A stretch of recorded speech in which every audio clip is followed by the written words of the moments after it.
அன்பு நண்பர்களே, வணக்கம். நாளொரு கதை. அதில் இன்றைய கதை எண் 69, நின்று கொன்ற தெய்வம். இது என்னால் எழுதப்பட்டு 2005 வெளியான நெடுங்கதை. சொல்பவர் எஸ். தண்டபாணி, பொள்ளாச்சி. டிசம்பர் 26, 2004.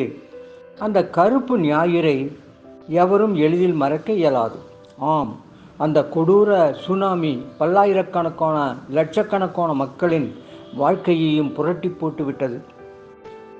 பாண்டுரங்கனுக்கும் அந்த நாள் மறக்க முடியாத ஒன்றாகிவிட்டது. இவருக்கு ஏற்பட்டது ஒரு வித்தியாசமான அனுபவம். அது அவருக்கு நிம்மதியை தந்ததா அல்லது துக்கத்தை அளித்ததா? பாண்டுவின் நினைவுகளின் ஊடே பயணித்தால் மட்டுமே அதை நாம் உணர முடியும். பயணிப்போம். 15 ஆண்டுகளுக்கு முன்னால் பாண்டுவுக்கும் வயது 35. மனைவி சுபத்ரா, 6 வயது மகள் அபிராமி, 2 வயது மகன் சுரேஷ். அழகான சிறிய குடும்பம் அவருடையது. ஓட்டல் அபிராமி. கும்பகோணத்தில் ஓட்டல் அபிராமியை அறியாதவர் எவரும் இல்லை. அவ்வளவு பிரசித்தமாக இருந்தது அது.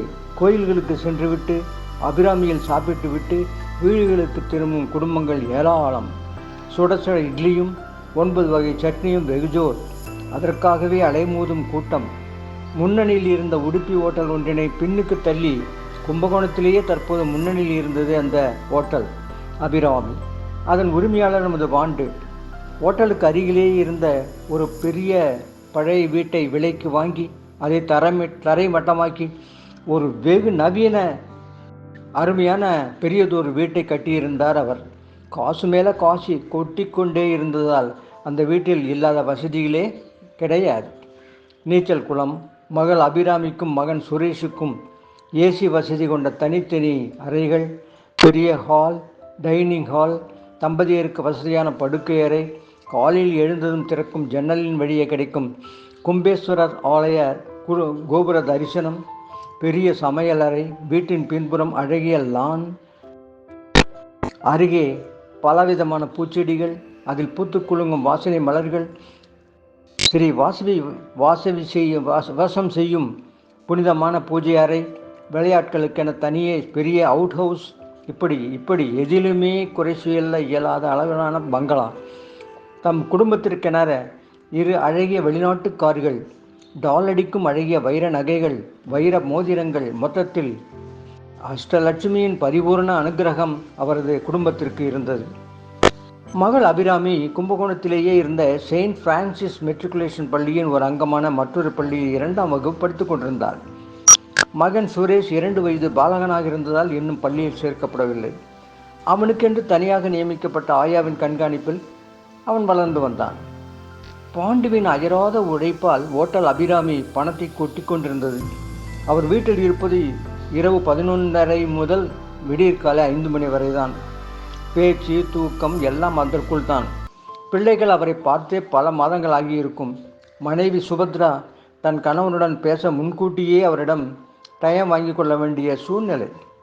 அப்படி கிடைத்த நேரத்தில், ஏங்க என்னங்க இப்படி துரும்பாய் இழைச்சிட்டீங்க, ஓய்வு, தூக்கம், பொண்டாட்டி, பிள்ளைங்க அப்படின்னு இல்லாமல் என்ன வாழ்க்கையை நீங்கள், யாருக்காக நீங்கள் இப்படியெல்லாம் உழைக்கிறீங்களோ அதை நாங்கள் உங்களோட இருக்கிறதே அபூர்வமாக இருக்க. நீங்கள் நம்ம பிள்ளைகளோட பேசி எத்தனை மாமாங்க ஆயிடுச்சு. இது நமக்கு தேவையா? கொஞ்சம் உங்களை மாற்றிக்கங்க, சுபத்ரா தன் கணவரிடம் புலம்பினார். என்ன சுபா இப்படி பேசுகிற? எனக்கு மட்டும் உங்களோட ரொம்ப நேரம் இருக்கணும்னு ஆசை இல்லையா? நம்ம ஹோட்டலை கவனிக்கவே எனக்கு நேரம் கிடைக்கல. காத்துள்ள போதே தூட்டிக்க வேண்டாமா? நீயே சொல்லு. இந்த வயசில் சம்பாதிக்காமல் வேறு எப்போ சம்பாதிக்கிறது? உங்களுக்கு தான் எந்த குறையும் இல்லாமல் நான் சௌகரியமாக வச்சுருக்கேனே. அது இல்லைன்னு சொல்லலைங்க. காசும் பணமும் மட்டுமா வாழ்க்கை? எனக்கு நீங்களும் நம்ம பிள்ளைகளுக்கு நீங்கள் அப்பாவுமா கூட இருக்க வேண்டாமா? அந்த ஏக்கம் ரொம்ப பெருசுங்க. அதே பணத்தாலேயோ வேறு எதனாலேயோ வாங்க முடியாதுங்க. ரொம்ப கரெக்ட் சுபா, யோசிக்கிறேன். இங்கே பாருங்கள், உங்கள் உடம்பையும் கொஞ்சம் கவனிச்சுக்கங்க. நீங்கள் தானே எங்களுக்கு எல்லாமே. பாண்டு யோசிக்க ஆரம்பித்தார். என்றாலும் உடனே கைகூடக்கூடிய விஷயமா இது? எதற்கும் காலம் கனிய வேண்டுமே. அடுத்த பக்கம் பாருங்க. காலம் கனிஞ்சிருக்குமா? உங்கள் கணவரோட ஜாதகப்படி உங்கள் கஷ்டமெல்லாம் பறந்து போச்சு. இப்போ அவருக்கு சுக்கிரதசை நடக்குது. இனி உங்கள் குடும்பத்திற்கு யோகங்காலம் கவலைப்படாதம்மா.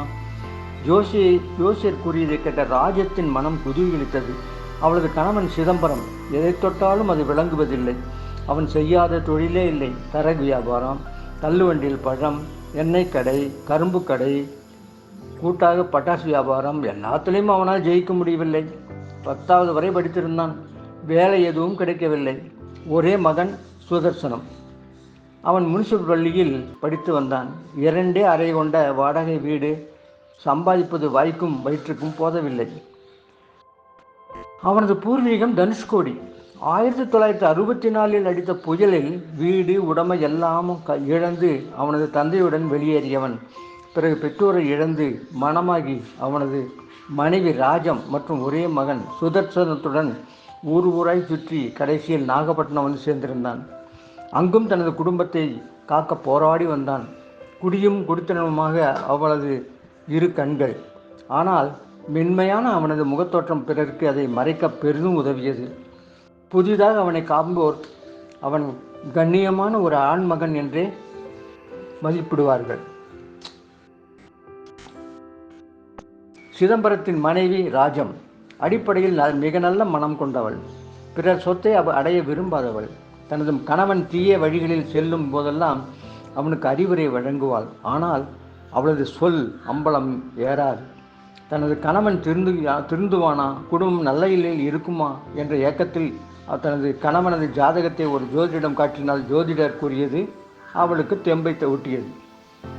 நாகையில் இனி தன் கதையை நடக்காது என்ற நிலையில் ஒரு நாள் தன் குடும்பத்துடன் தஞ்சாவூருக்கு செல்ல ஏற்பாடுகளை செய்தான் சிதம்பரம். முதலில் தான் மட்டும் சென்று அங்கு ஒரு வீட்டை பிடித்து பிறகு குடும்பத்தை அழைத்து செல்வது அவனுடைய திட்டம். அதன்படி இரவு பஸ் ஒன்றில் தஞ்சிக்கு டிக்கெட் எடுத்து பஸ்ஸில் அமர்ந்தான். அவனது தலைக்கு மேல் உள்ள ரேக்கில் ஒரு பெரிய சூட்கேஸ் வைக்கப்பட்டிருந்தது.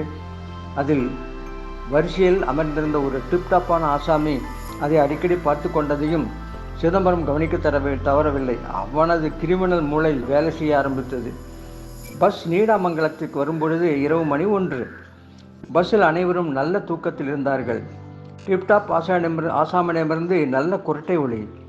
அவன் அவசரமாய் தன் உடைமைகளுடன் அந்த சூட்கேஸையும் எடுத்துக்கொண்டு நீடாமங்கலத்தில் இறங்கிவிட்டான். சிதம்பரம்தான். அவனை இறக்கிவிட்ட பஸ் நிற்காமல் தஞ்சையை நோக்கி பறந்தது. பஸ் நிலையத்தில் கும்பகோணம் செல்ல தயாராய் நின்ற பஸ் ஒன்றில் சிதம்பரம் ஏறி அமர்ந்தான். சுக்கிரதசை அவனை கும்பகோணத்திற்கு அழைத்துச் சென்றது. அதே சமயம் விதி சனி பகவானின் ஆட்சிகளோடு பாண்டுரங்கனை அணுக ஆரம்பித்தது. நாளை மீண்டும் தொடரும். நன்றி, வணக்கம்.